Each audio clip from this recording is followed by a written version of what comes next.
고린도후서 1장 3절부터 11절 말씀까지 제가 봉독을 해드리도록 하겠습니다. 고린도후서 1장 3절부터 11절 말씀까지가 되겠습니다. 찬송하리로다. 그는 우리 주 예수 그리스도의 하나님이시요 자비의 아버지시요 모든 위로의 하나님이시며 우리의 모든 환난 중에서 우리를 위로하사 우리로 하여금 하나님께 받은 위로로서 모든 환난 중에 있는 자를 능히 위로하게 하시는 이시로다.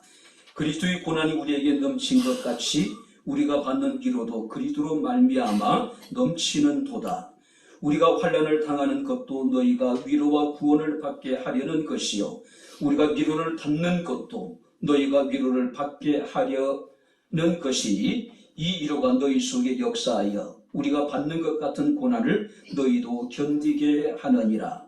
너희를 위한 우리의 소망이 견고함은 너희가 고난에 참여하는 자가 된 것 같이 위로에도 그러한 줄을 알미라. 형제들아, 우리가 아시아에서 당한 환난을 너희가 모르기를 원하지 아니하노니 힘에 겹도록 심한 고난을 당하여 살 소망까지 끊어지고 우리는 우리 자신이 사형 선고를 받은 줄 알았으니 이는 우리로 자기를 의지하지 말고 오직 죽은 자를 다시 살리시는 하나님만 의지하게 하심이라. 그가 이같이 큰 사망에서 우리를 건지셨고 또 건지실 것이며 이후에도 건지시기를 그에게 바라노라. 너희도 우리를 위하여 간구함으로 도우라.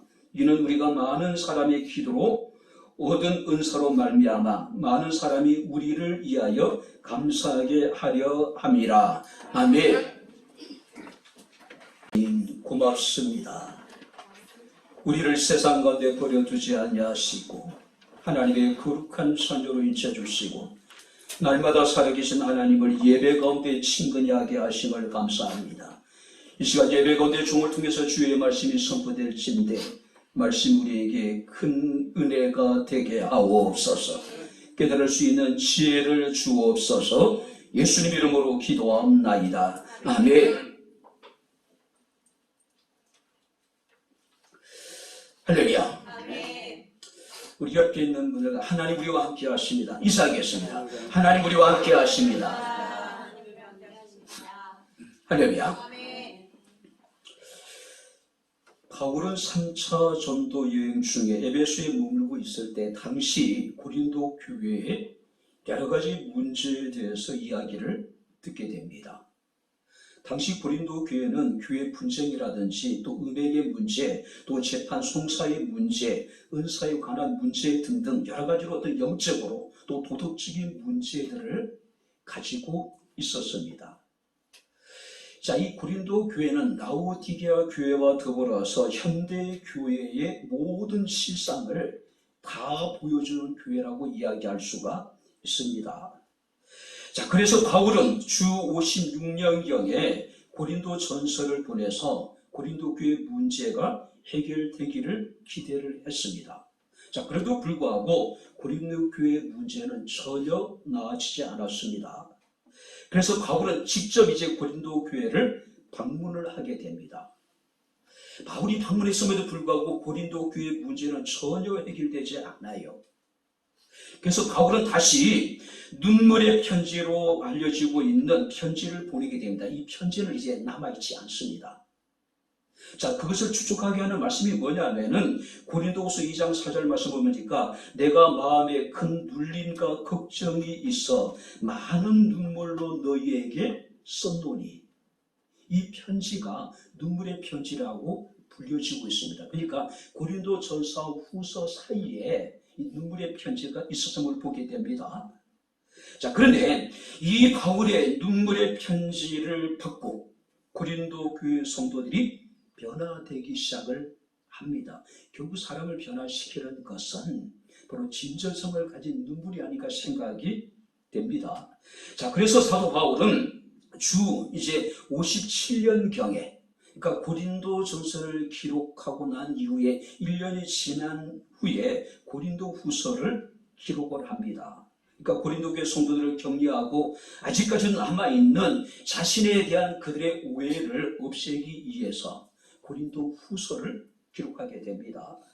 특별히 그 가운데 오늘 본 말씀은 환난을 당하고 있는 고린도 교회 성도들을 격려하고 위로하는 내용이 기록되어져 있습니다. 특별히 바울은 고린도 교회 성도들을 향해서 하나님을 찬양하면서 우리의 찬양을 받으실 하나님이 어떤 분인가를 증거하고 있습니다. 자, 오늘 이 시간 우리가 말씀을 살펴보면서 우리의 찬양을 받으시기에 합당하신 하나님은 구체적으로 우리에게 어떤 분이실까? 말씀을 통해서 우리가 함께 은혜를 나누도록 하겠습니다. 자, 3절 말씀을 우리 다시 한번 같이 읽겠습니다. 찬송하리로다. 그는 우리 주 예수 그리스도의 하나님이시요 자비의 아버지시요 모든 위로의 하나님이시며. 그는 우리 주 예수 그리스도의 하나님이시고 자비의 아버지시며 모든 위로의 하나님이시다. 자, 여기서 우리 하나님은요, 자비의 아버지라고 여기에 표현하고 있습니다. 자, 자비라고 하는 것은 불쌍히 여기다. 또 자비는 가엾게 여기다라고 하는 뜻을 가지고 있습니다. 자, 그렇다면 자, 여기서 하나님은 우리의 자비의 아버지가 되시는데 자비와 용서를 베푸시는 하나님.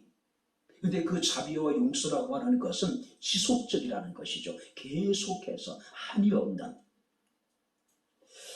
일반적으로 유대교 회당에서 널리 사용되어졌던 기도문의 형식을 그대로 이렇게 이제 인용을 한 것 같습니다. 일반적으로 이제 유대인들은 자신의 신앙을 고백할 때 이렇게 기도를 시작합니다. 송축하리로다. 오 우리 주, 우리의 하나님이여, 우리의 조상의 하나님이신 여호와라고 이야기를 합니다. 그들에게 있어서 하나님은 그들의 조상의 하나님이에요.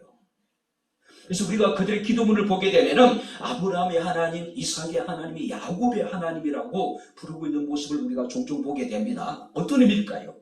아브라함과 함께 하시던 하나님은 바로 오늘도 우리와 함께 하시며, 이삭과 함께 하시는 하나님은 바로 오늘도 우리와 함께 하시고, 야곱과 함께 하시는 하나님이 오늘도 우리와 함께 하신다. 그런 의미로 그들은 아브라함과 이삭과 야곱의 하나님을 부르고 있는 모습을 우리가 보게 됩니다. 자, 근데 바울은 우리 주 예수 그리스도의 하나님이라고 이야기를 하죠. 그는 우리의 아버지가 되시고 그는 자비의 아버지라고 여기에 부르고 있는 모습을 우리가 보게 됩니다. 우리의 찬송의 대상이 어떤 분인가를 정확하게 우리에게 말씀하고 있습니다. 자, 사랑하는 성도 여러분들, 하나님은 우리 예수님의 하나님이십니다. 그리고 그는 우리의 아버지가 되신대요. 그리고 그분은 자비의 아버지라고 여기에 말씀을 하고 있습니다. 성경의 전장에 보게 되면 하나님의 자비는 크고, 하나님의 자비는 풍부하며, 하나님의 자비는 영원하고, 하나님의 자비는 차원이 없어지고, 하나님의 자비는 끝이 없다라고 노래를 합니다. 하나님은 우리의 궁율의 목자가 되십니다. 할렐루야. 하나님, 우리의 자비의 하나님이 되십니다. 할렐루야. 니즈 브르보라고 하는 프랑스 상담가가 35년 동안 수많은 사람들을 상담을 했습니다. 그러니까 그래 보니까 100만이 넘는 사람들을 만나 상담했다는데 아마 설문을 이렇게 조사했을 수 있겠죠.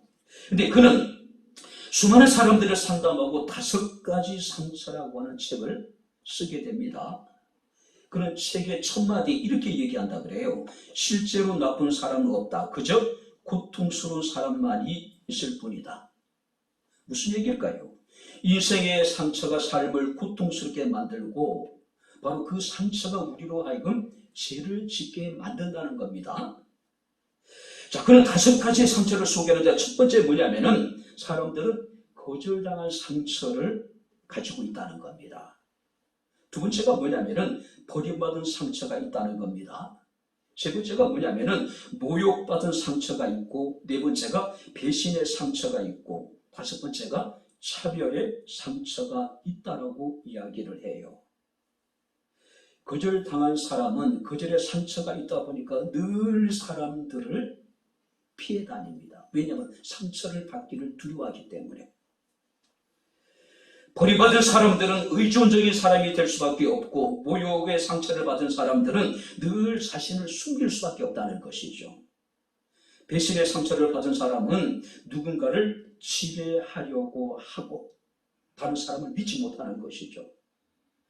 차별의 상처를 받은 사람들은 완고한 사람이 된다라고 이야기를 합니다. 사람들은 누구나 이런 상처를 받고 살아간다는 거예요.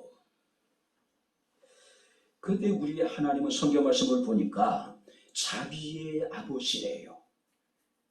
결코 우리 하나님 우리를 거절하지 아니하시고, 하나님이 결코 우리를 버리지 아니하시고, 우리를 부끄럽게 하지 아니하시고, 우리를 배신하지 않으시고, 하나님은 누구도 차별하지 아니하시는 자비의 하나님. 할렐루야. 오늘 여러분들 우리가 이사야 58장 9절 말씀을 보니까 내가 부를 때 나 여호와가 응답하겠고 내가 부르짖을 때에 내가 여기 있다라고 결코 우리를 부르짖음을 거절하지 않으시겠다는 이야기죠. 뿐만 아니라 우리가 여호수아서 1장 5절 말씀을 보게 되면은 내가 너를 떠나지 아니하며 버리지 아니하리라고 말씀을 하고 있습니다. 우리를 버리지 않으시겠다는 이야기죠. 로마서 5장 5절 말씀을 보니까 소망이 우리를 부끄럽게 하지 아니할 것이다.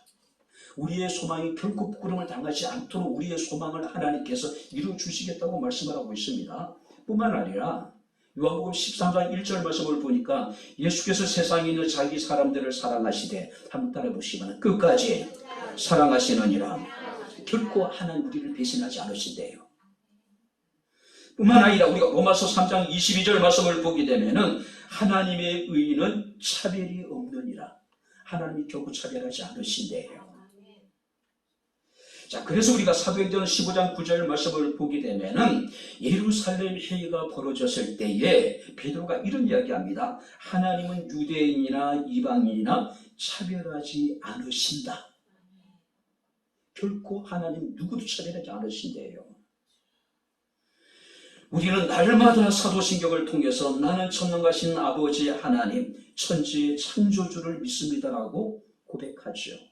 그 하나님은요, 하늘의 높음같이 그를 경외하는 자에게 그 인자하심이 크신 하나님이래요. 그리고 뿐만 아니라 로마서 5장 6절 10절 말씀을 보게 되니까 우리가 연약하고 우리가 죄인되고 우리가 하나님 앞에 원수 되었을 때에 하나님의 독생자신 예수의 십자가의 고난과 죽으심을 통해서 우리를 향한 하나님의 사랑을 확증시켜 주신 하나님.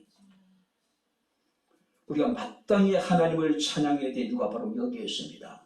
우리 아버지 하나님은 자비의 아버지. 할렐루야. 한없이 자비로우신 하나님이시라는 것이죠. 그래서 성경에 끊임없이 우리가 시편을 보니까 여호와의 선하심과 인자하심을 감사하고 이야기합니다. 여호와의 선하심과 인자하심을 찬양하라고 이야기하고 있는 겁니다. 두 번째 우리 하나님은 어떤 하나님일까요? 3절 말씀 우리 다시 한번 보시기 바랍니다. 찬송하리로다 그는 우리 주 예수 그리스도의 하나님이시요 자비의 아버지시요 모든 위로의 하나님이시며 모든 위로의 하나님. 여러분들이 하나님의 자비가 가장 잘 나타나는 것이 바로 우리 가운데 나타나신 하나님의 위로하심입니다. 우리가 3절부터 7절 말씀을 보게 되면은 위로로 가는 단어가 반복됩니다. 위로라는 게 어떤 의미일까요? 옆에 부르다는 뜻을 가지고 있어요. 자, 이 위로를 의인화시킨 것이 보혜사입니다. 보혜사 하나님이라고 이야기를 합니다. 자, 보혜사의 의미는 옆에 부르신 자, 우리의 옆에 다가와 주시는 성령 하나님을 우리가 보혜사라고 이야기를 합니다. 근데 하나님은 모든 위로의 하나님이래요. 자, 여기서 모든 위로의 하나님이라는 의미 속에는 하나님은 우리를 위로하시되 모든 방법으로 위로하신 하나님. 모든 방법을 다 동원해서 상처받은 사람들을, 낙심한 사람들을, 고난 가운데 있는 사람들을 위로하시는 하나님이시래요. 우리가 그리스도를 위해서 고난을 당할 때에 하나님 우리를 당신 곁으로 불러주신다는 이야기죠. 우리가 고난을 당할 때 하나님께 친히 우리를 찾아오셔서 우리와 함께 하시니 우리의 기도를 들으시고 우리 마음에 새 힘을 주시고 우리에게 용기를 주시는 하나님. 뿐만 아니라 우리의 나갈 길을 알려주시고 우리에게 삶의 지혜를 주시고 무엇보다도 날마다 말씀을 통해서 우리를 위로해 주시는 하나님.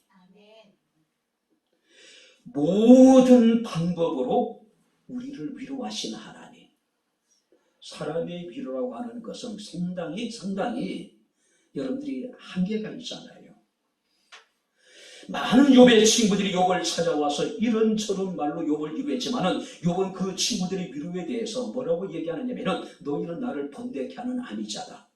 너희는 내게 쓸데없는 의사라고 이야기하고 있는 겁니다. 전혀 위로가 되지 않았다는 이야기죠. 바울이 특별히 이렇게 위로라고 하는 말을 반복해서 사용하는 것은 견디기 어려울 정도의 고난을 겪으면서 그것을 견뎌내는 힘을 위로를 통해서 경험했기 때문에 그는 끊임없이 하나님을 위로의 하나님이라고 말씀하고 있습니다. 모든 위로의 하나님이라고 지금 여기에 말씀하고 있습니다. 고린도후서 11장 23절쯤 말씀을 보게 되면은 내가 수고를 넘치도록 하고 옥에 갇히고 매도 수없이 맞고 여러 번 죽을 뻔하였다. 유대인에게 하나 감한 배를 5번 맞았고 3번 배가 파선을 했고 1주야를 깊은 바닷속에서 지내기도 했고 강의 위협, 신의 위협, 강도의 위협, 동족의 위협, 이방인들의 위협, 광야의 위협, 바다의 위협, 거짓 형제들의 위협, 또 수고하여 애쓰며 여러 번 차지 못하고 줄이고 목마르며 여러 번 굶고 여러 번 헐벗었다라고 이야기를 해요. 그러니까 바울이 겪었던 고난을 구체적으로 그가 열거하고 있습니다. 그리고 오늘 여러분들이 8절 9절 말씀을 보게 되면은 형제들아 우리가 아시아에서 당한 환난을 너희가 모르기를 원하지 아니하노라.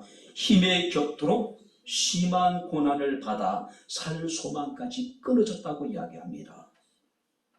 우리는 우리 자신이 사형 선고를 받은 줄 알았다라고 이야기를 합니다. 자, 여기서 바울이 아시아에 당한 환난이란 의미는요, 가슴에 압박이 가해져서 아주 짓눌려진 상태, 가슴의 압박으로 인해가지고 당장이라도 숨이 끊어질 것 같은 상태를 환난이라고 표현하고 있는 겁니다. 가슴 아픈 이야기지만 우리는 작년 이맘때 이태원에서 벌어진 엄청난 사고를 기억하고 있습니다. 199명의 사람들이 사망을 하고 330명이 넘는 사람들이 부상을 당하는 대참사였습니다. 사람들이 내리막길에서 넘어지면서 압사를 당해 호흡곤란, 또 장기 파열 등으로 결국은 목숨을 잃었지요. 여기서 환난이라고 하는 것은 그런 상태예요. 그죠? 도저히 내가 감당할 수 없는 엄청난 압박이 가해져서 내 가슴에 가해져서 짓눌려 있는 상태, 당장이라도 숨이 멈춰버릴 것 같은 그런 절망적인 상황을 의미하고 있는 거예요. 바울은 살 소망까지 끊어졌다고 이야기를 합니다. 바울은 마치 자기 자신이 사형 선고를 받은 것 같다라고 이야기를 해요. 다시 말해서 죽기로 예비된 것 같았다. 그만큼 절망적이었다는 것이, 그만큼 고통스러웠다는 것이죠. 우리 마음에 사형 선고를 받은 줄 알았다고 하는 것은 이제 끝났다고 생각했다는 겁니다. 그들이 겪는 고난이 얼마나 크든지, 얼마나 크고 중했든지, 앞이 캄캄하고 하늘이 무너지고 이제는 도저히 무엇을 해도 살 것 같지 않는 상황. 마치 자기 자신이 죽기로 예비된 것 같은 그런 상황을 여기서 환난이라고 표현하고 있는 겁니다. 근데 여러분들이 5절 6절 말씀을 보시기 바랍니다. 그리스도의 고난이 우리에게 넘친 것 같이 우리가 받는 위로도 그리스도로 말미암아 넘쳤다고 이야기를 해요. 그리고 여러분 6절 말씀하니까 이 위로가 너희 속에 역사하여 우리가 받는 것 같은 고난을 너희도 견디게 하느니라. 환난을 당해서 마치 살 소망이 끊어져 버리고 마치 자기 자신이 사형 선고를 받은 것 같았다. 죽기로 예비된 것 같았다. 절망적인 상황이죠. 그런데 중요한 것은 그리스도의 고난이 우리에게 넘친 것 같이 우리가 받은 위로도 그리스도로 말미암아 넘쳤다. 할렐루야. 그 위로로 말미암아 고난도 우리가 능히 견디게 되었다라고 이야기하고 있는 거예요. 사랑하는 성도 여러분들, 우리의 찬양을 받으시기에 합당하신 하나님은 모든 위로의 하나님. 할렐루야. 하나님은 낙심한 우리들에게, 상처받은 우리들에게 당신이 하실 수 있는 모든 방법을 통해서 우리를 위로하시길 원하시는 하나님이라는 거죠. 특별히 여러분들이 우리가 하나님께서 우리를 이렇게 위로하시는 이유가 뭘까요? 4절 말씀을 같이 읽어볼까요? 4절 같이 읽겠습니다. 우리의 모든 환난 중에서 우리를 위로하사 우리로 하여금 하나님께 받은 위로로서 모든 환난 중에 있는 자들을 능히 위로하게 하시는 이시로다. 하나님이 이렇게 넘치는 위로로 우리를 위로하시는 목적이 뭐냐면은 우리가 받은 위로로서 모든 환난 중에 있는 다른 사람들을 능히 위로하게 하시기 위하여서 하나님이 우리를 위로하신대요. 모든 환난 중에 있는 자들을 능히 위로하게 하기 위해서 우리를 환난 중에 하나님께서 위로해 주셨대요. 여러분들이 어려움을 겪고 있는 사람들에게 가장 큰 위로가 되는 것은 같은 어려움을 당한 사람들의 여러분 위로가 아닐까요? 그죠? 우리 주님은 우리가 겪는 모든 환난과 고난을 다 경험하셨기에 그의 위로가 우리에게 힘이 되는 이유가 바로 여기에 있는 겁니다. 사랑하는 이를 먼저 떠나보는 사람들에게 누가 그 마음을 위로할 수 있겠어요? 먼저 그런 여러분들이 환난을 당해본 사람만이 그 사람의 심정을 이해할 수 있고 그 사람의 참 위로가 될 수가 있는 거예요.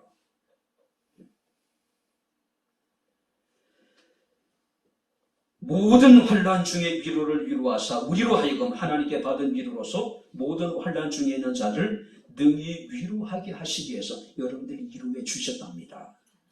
여러분 일상의 생활 속에서 어렵고 힘든 일이 있을 때 하나님께서 반드시 여러분들이 위로해 주실 것입니다. 할렐루야. 능히 그 고난을 견디게 하실 거예요. 여러분들이 받은 그 위로로서 환난 중에 있는 또 다른 사람들을 여러분들이 위로해 주란 이야기예요. 그죠? 거짓말 중에 괜찮아라는 거짓말이 있죠. 괜찮아. 괜찮지 않으면 전혀 괜찮지 않음에도 불구하고 다른 사람들을 안심시키기 위해서 괜찮아, 괜찮아. 자기가 받은 상처를 감추기 위해서 사람들은 다른 사람들에게 나는 괜찮아 그렇게 이야기할 때가 많이 있죠.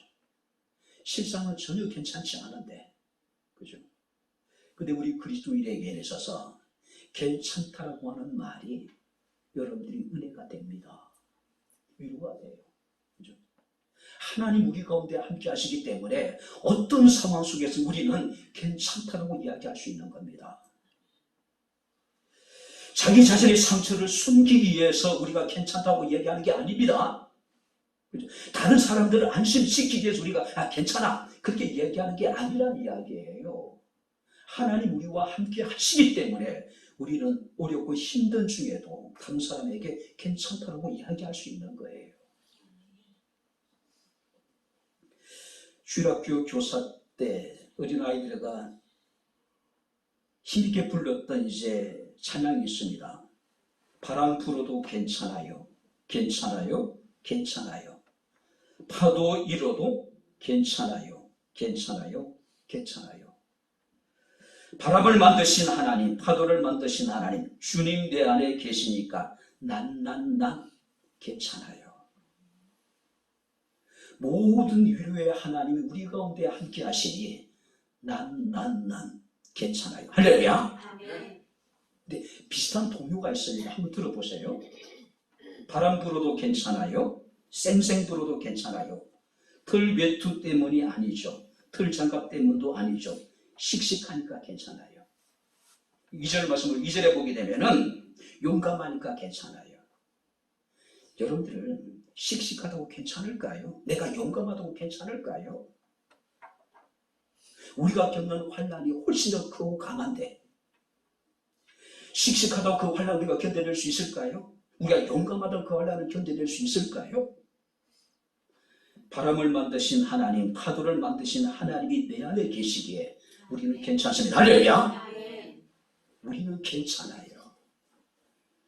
모든 위로의 하나님이 우리 가운데 함께 하시니 우리는 어떤 상황 속에도 괜찮다라고 노래할 수 있을 것이고 괜찮다는 그 찬탄한 믿음을 가지고 우리는 하나님을 찬양할 수가 있는 것이죠.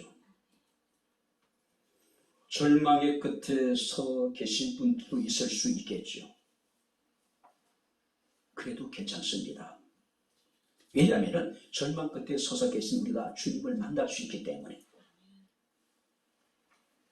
나의 것이 하나님의 시작이기 때문에 우리 인생은 우리의 현실은 괜찮지 않지만은 그래도 불구하고 우리는 괜찮습니다. 할렐루야! 왜냐하면 그 문제조차도 하나님의 절대적인 주권 아래 있기 때문에 그래요. 지금 어려움 가운데 처해 있는 사람도 있습니다. 그래도 괜찮습니다. 하나님 우리와 함께 하시며 그가 우리의 눈물을 닦아주실 것이기 때문에 우리는 사람들에게 괜찮다라고 이야기할 수 있는 겁니다. 지금 여러분들이 고난 가운데 처해 있는 사람도 있을 수 있을 것입니다. 그래도 괜찮습니다. 왜냐하면 모든 위로의 하나님이 우리 가운데 함께 하시고 그가 위로를 통해서 어떤 고난도 능 이길 수 있는 힘을 주실 것이기 때문에 우리는 괜찮습니다. 우리 옆에 있는 분들과 나는 괜찮습니다. 한번 여러분들이 한번 이야기 한번 해보시기 바랍니다. 나는 괜찮습니다. 그렇다면 이렇게 한번 하세요. 나는 괜찮은데 당신은 어떠십니까? 한번 여러분 옆에 있는 분과 한번 이야기해 보세요. 나는 괜찮은데 여러분은 어떻습니까? 우리가 괜찮은 이유가 단 하나예요. 모든 위로의 하나님 우리 가운데 함께 하시기 때문에 말이야. 그래서 바울은 내가 찬송하리도라고 이야기하고 있는 거예요. 세 번째 우리 하나님은 어떤 하나님일까요? 10절을 같이 읽겠습니다. 그가 이같이 큰 사망에서 우리를 건지셨고 또 건지실 것이며 이후에도 건지시기를 그에게 바라노라.